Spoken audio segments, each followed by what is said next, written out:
של השם על יד המנזר. מה זה על יד המנזר? המנזר היה סן סימון. וסן סימון היו אומרים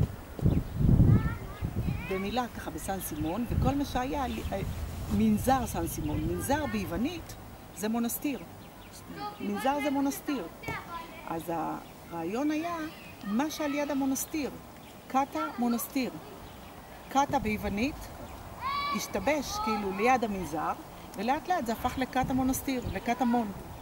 מקטה מונסטיר לקטה מון, וזה שם השכונה, קטה מון, כל מה שעל יד המונסטיר. וזה הפשר של השכונה. וכך זה השתבש ונשאר עד עצם ימינו אלה. וראשיתו בראשית המאה. בראשית המאה ה-20 ובשנות ה-20 של המאה ה-20.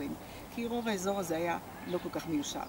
וכדי שתבינו את ההבדל, כשאחרי קום המדינה התחילו להקים את שכונות הקטמונים, אז לקחו את הקטמונים, את הקטמונסטיר, אבל נתנו להם שמות אחרים. אז הרחיבו את זה פה מקטמון, את השכונות. השכונות הראשונות של הקטמונים ממש כאן, בקצה הרחוב הזה של שי עגנון. אז יש לנו את קטמון א', קטמון ב', קטמון הישנה, קטמון עם ו' וכן הלאה. יש רק קטמון זין, אין שתדעו. אין. אבל יש קטמון חטט.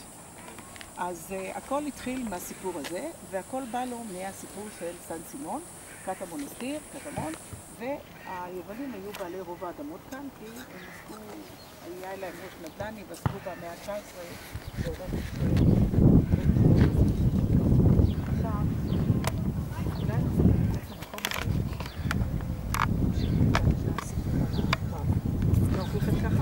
לנו נוח, שאלה אם לך נוח. הם עומדים, להם אין...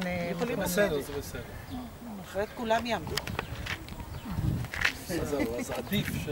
אז עדיף ככה, נכון? שהזקנות... אז בוא, אתה רוצה שנתחלם?